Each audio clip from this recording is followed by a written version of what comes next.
Bonjour, nous allons commencer le chapitre 1 du thème numéro 2, chapitre qui s'appelle 2 siècles d'énergie électrique. Et avant d'entrer dans le vif du sujet, je vais te faire des rappels d'électricité, des rappels de seconde mais aussi de collège. Alors rappels qui vont être assez courts, mais qui vont te permettre d'avoir les bases nécessaires pour bien comprendre l'ensemble du chapitre. Alors, on commence par un grand 1, rappel d'électricité. Et donc, en électricité, il y a ce qu'on appelle des grandeurs électriques. Alors, grandeur, c'est un mot général qui veut dire quelque chose qu'on peut mesurer. Et en électricité, il y a essentiellement deux choses que l'on va mesurer. L'intensité du courant électrique, on dit des fois juste le courant électrique. Ça se note I et ça se mesure en ampères. Et l'ampère, c'est une unité qui est symbolisée par la lettre A majuscule. La deuxième grandeur électrique qui est importante et que tu dois connaître, c'est la tension électrique. Alors là, il faut faire attention parce qu'il y a un piège. Tension électrique, c'est symbolisé non pas par la lettre T, mais par la lettre U. Donc il faut bien associer la lettre U, le symbole U, à l'expression tension électrique. Et ça se mesure en volts. Et ça se mesure aussi entre deux points d'un circuit. Donc l'intensité électrique, c'est le courant électrique qui va passer en un point du circuit, tandis que la tension électrique, c'est la tension qui existe entre deux points distincts d'un circuit. Souvent, cette tension électrique, on va aller la mesurer à l'aide d'un voltmètre aux bornes d'un dipôle, par exemple aux bornes d'une pile. On va évaluer combien il y a de volts, c'est-à-dire quelle est la tension aux bornes de ce générateur. Tu sais aussi qu'on symbolise les dipôles électriques avec des symboles. Je t'ai rappelé ici le symbole du générateur.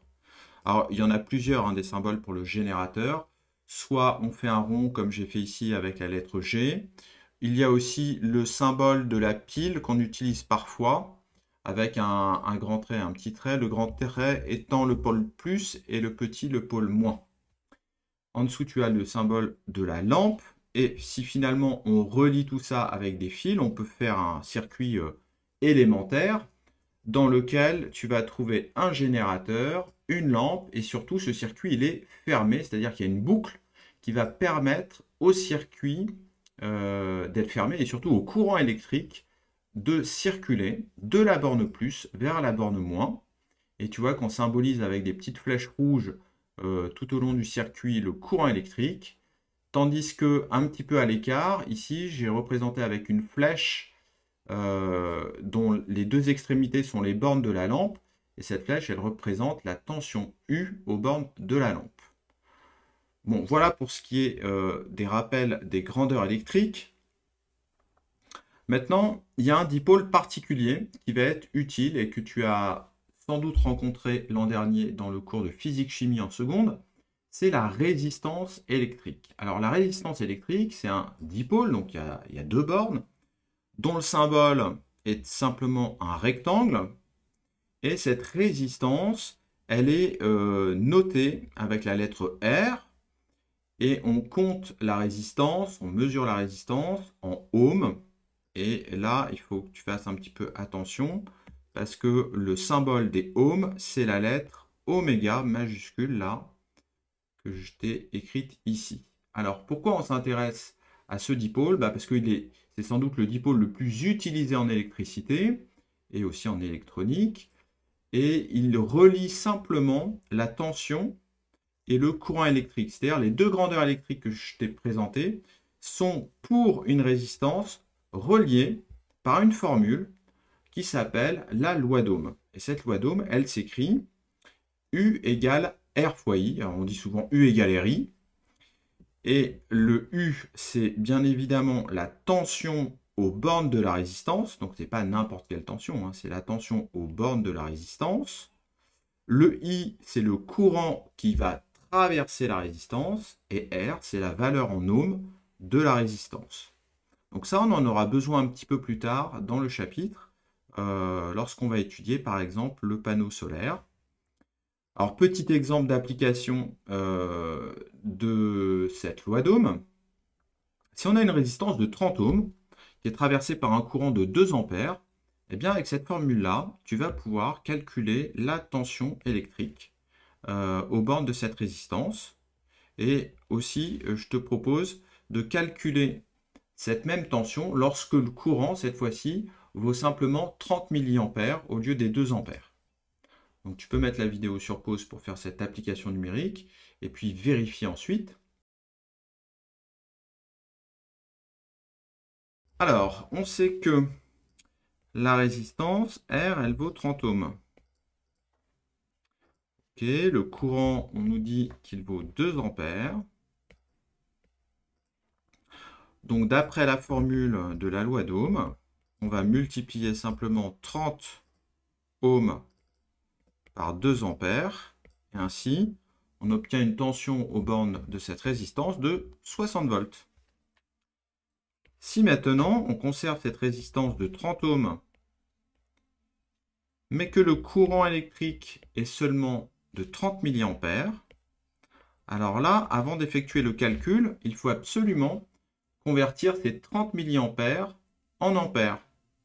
Donc ça se convertit un petit peu comme des millimètres en mètres. On va dire que I, qui vaut 30 mA, il est aussi égal à 0,030 ampères. Et dans le calcul, on va écrire l'expression littérale, bien sûr, mais ensuite, on écrit 30 fois 0,030, ce qui vaut 0,90 volts.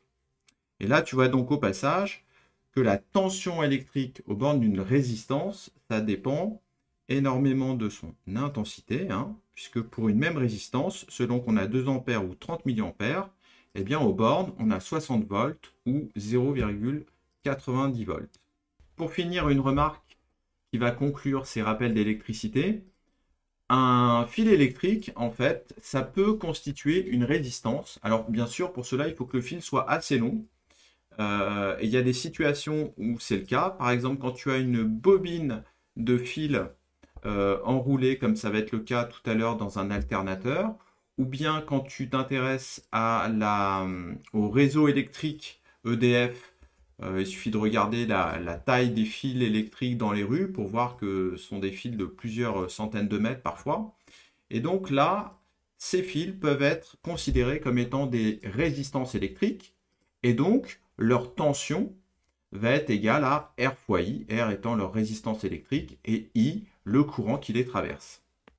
Dans cette partie, on va voir comment deux expériences historiques ont permis de fonder une nouvelle discipline qui s'appelle l'électromagnétisme.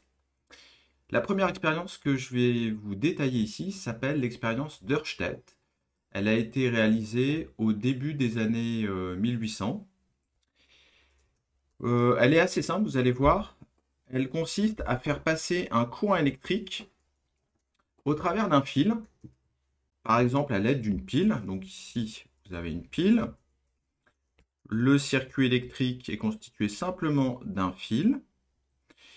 Et au-dessus de ce fil, plus exactement en dessous de ce fil, vous placez une boussole. Et la boussole, on sait que ça indique le nord parce que c'est sensible au champ magnétique terrestre. Donc ça indique une direction fixe, qui est la direction sud-nord. Et ce qui fait dévier l'aiguille de la boussole, c'est le champ magnétique. Alors, ce qui est intéressant dans cette expérience, c'est que lorsque l'on ferme le circuit, eh bien, il va s'établir un courant électrique qui va passer dans les fils. D'accord ? Hop. Voilà. Et ce courant électrique, il va avoir pour conséquence de faire dévier la boussole. La boussole va se mettre à bouger. Et ça, ça va être la preuve qu'un courant électrique, eh bien, ça génère autour de lui un champ magnétique. Autrement dit, on peut fabriquer un champ magnétique de manière assez simple. Il suffit pour ça de disposer d'un circuit électrique dans lequel on fait circuler un courant dans un fil, et autour du fil, eh bien, il y aura un champ magnétique. Donc ça, c'est la découverte d'Ørsted, et c'est une découverte très importante parce que jusque-là, on étudiait séparément les phénomènes magnétiques et les phénomènes électriques. Donc on va retenir que un courant électrique qui circule dans un fil produit autour de lui un champ magnétique, et ce champ magnétique, on peut le mettre en évidence, par exemple, à l'aide d'une boussole. Donc ça, c'est la première expérience historique que vous devez connaître. La seconde, elle a été menée par un Anglais qui s'appelle Michael Faraday en 1820. Et voilà ce qu'a fait Michael Faraday, quelque chose de finalement très simple.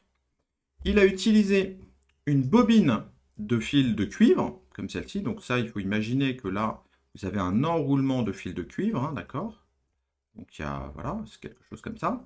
Et puis là, on place en fait un ampèremètre pour mesurer un éventuel courant électrique dans la bobine de fil. Donc l'appareil que vous voyez ici, c'est un ampèremètre.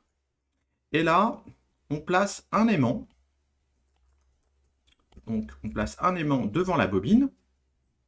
Bon, si on est comme ça, il ne se passe rien, hein. Vous voyez que là, il n'y a pas de courant électrique dans la bobine. En revanche, dès qu'on se met à déplacer l'aimant, eh bien, on va observer l'apparition d'un courant électrique, alors qu'il n'y a pas du tout de générateur dans le circuit, hein. Vous avez simplement un ampèremètre et finalement un circuit qui est fermé, alors fermé par une bobine de fil, d'accord?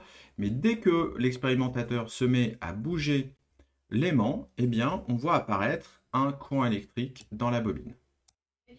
Voici une petite simulation de cette expérience. Donc, tu vois ici la bobine de cuivre qu'on a reliée ici à une lampe pour visualiser l'apparition du courant électrique. Donc là, tel que c'est, l'aimant est immobile et il n'y a pas de courant électrique. Dès que tu te mets à déplacer l'aimant, eh bien, on voit apparaître une tension électrique et aussi un courant électrique qui provoque l'allumage de la lampe ici. Et on voit bien que plus ce mouvement est rapide, en fait, et plus la tension générée et le courant généré est fort. Voilà, donc l'idée, c'est qu'on peut fabriquer de l'électricité sans pile ou sans générateur particulier, simplement en disposant d'une bobine et d'un aimant. Et bien sûr, l'énergie électrique fabriquée va nécessiter que l'on donne à l'aimant de l'énergie mécanique, hein, de l'énergie de mouvement, d'accord, pour assurer un courant électrique. Alors, ce qui est possible de faire, c'est un mouvement en fait comme ça de va-et-vient, un mouvement alternatif, et du coup, on va produire un courant qui lui aussi va être alternatif. Et ça, c'est ce principe-là qui va être utilisé pour construire un objet qui est l'alternateur, avec lequel aujourd'hui on produit de l'électricité.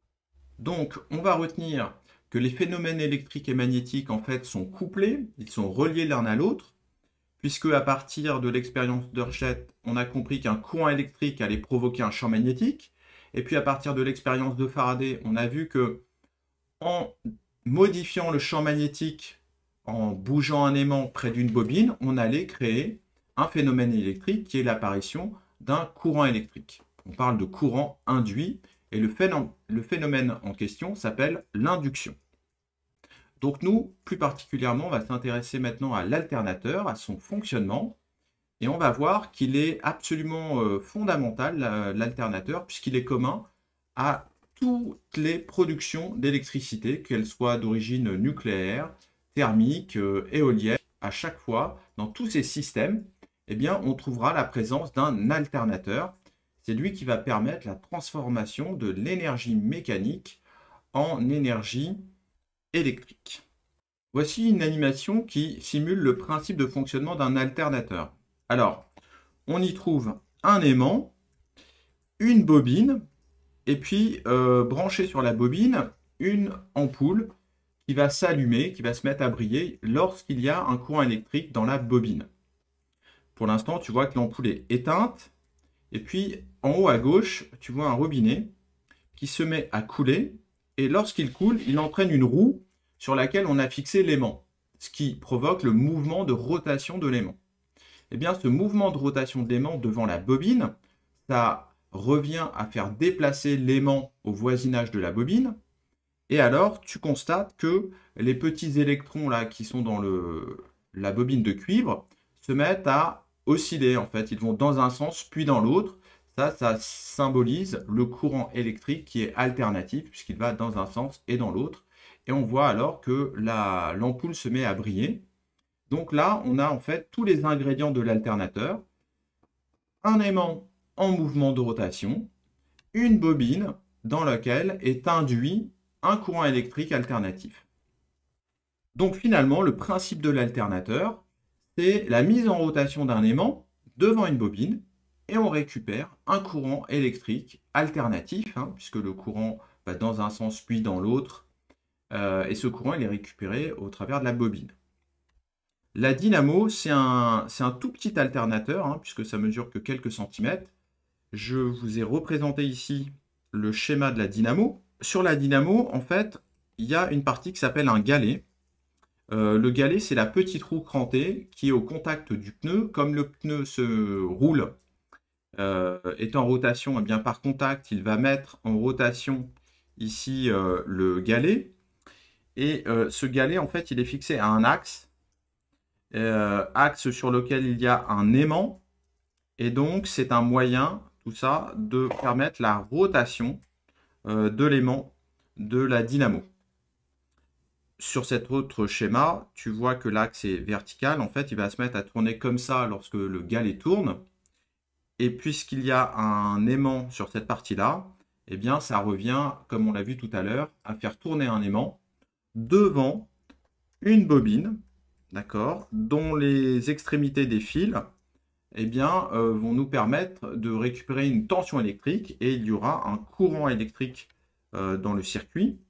Donc, si on vient relier, par exemple, ici, une lampe, imaginons qu'on est ici, voilà, on relie une lampe à ces deux fils, eh bien, lorsque la bobine, lorsque le galet va se mettre à tourner, l'aimant va tourner et va induire dans la bobine et donc dans notre circuit avec la lampe, ça va induire un courant qui va faire briller l'ampoule. Alors, on doit retenir aussi deux mots de vocabulaire ici. C'est que l'alternateur, techniquement, on peut le décrire avec deux parties spécifiques. Une qui s'appelle le rotor. Donc le rotor, comme son nom l'indique, va être mis en rotation. C'est la partie qui contient l'aimant. Et une qui s'appelle le stator. Donc le stator, c'est la partie statique, hein, qui est immobile et qui contient la bobine. Bien sûr, il existe d'autres alternateurs. Le principe général de l'alternateur, je te l'ai mis ici, c'est encore une fois un champ magnétique qui varie. Souvent, on utilise un aimant qui tourne, là, comme c'est le cas sur le schéma, et puis une bobine dans laquelle on va récupérer un courant électrique.